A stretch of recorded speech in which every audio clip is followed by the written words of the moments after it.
गोर लगै छी। अपने सबके मिथिला संस्कार पर स्वागत करै छी। आब तऽ जितिया के दिन नजदीक आबि गेल, पितृपक्ष के सेहो नजदीक आबि गेल। जानै छियै पितृये पक्ष में कतला जितिया होइ छै से बुझै छियै? पितरों के जितिया होइ छै।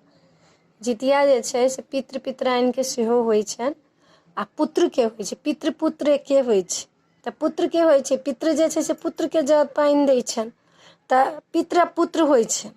तऽ ताहि दुआरे पितृपक्षे में जितिया होइ छै। तऽ एकटा जितिया के गीत दै छी, गंगा नहाय खाय के गीत जे छै जितिया के से दै छी।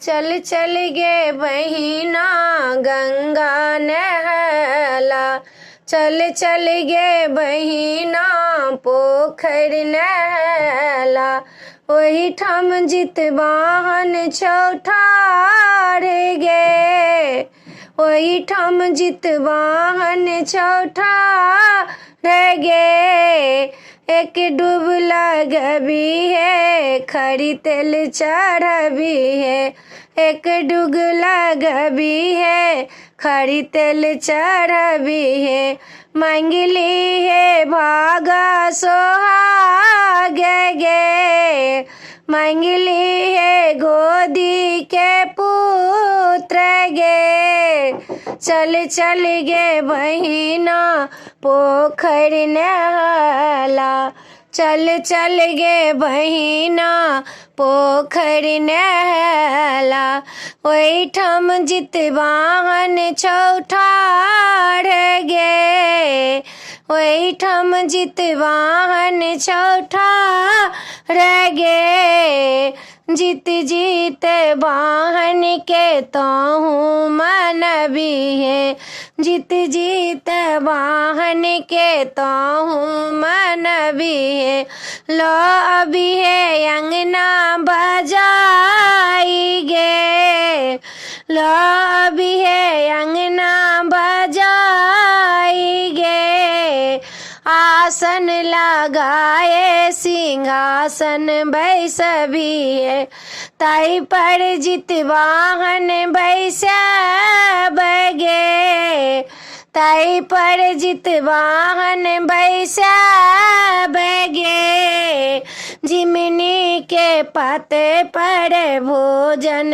करबी है, घेरा के पते पर भोजन करबी है, चूड़ा दही दी है भोजन गे, चूड़ा दही दी है भोजन गे, चल चल गे बहिना पोखरि नहला, चल चल गे बहिना पोखरि नहला, ओतै जितवाहन छौठार गे, ओतै जितवाहन छौठार गे, अनधान लक्ष्मी गोदी के बालक बा, अनधान लक्ष्मी गोदी के बालक बा, भाई भतीजा सहित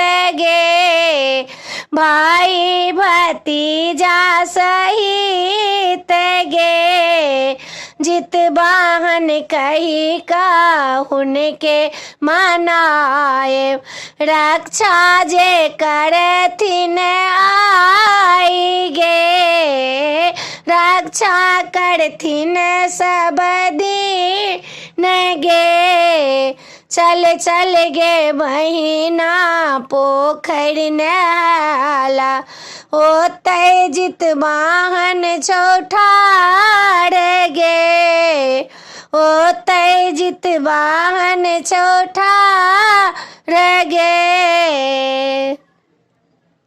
वीडियो में अच्छा ला अपने सबके नीक लागत जितवाहन के नहाय खाय के गीत तो हमरा चैनल सब्सक्राइब करो नहीं बिसरबे, जरूर सब्सक्राइब करबे, लाइक करबे, कहबे जरूर बिसरबे नहीं।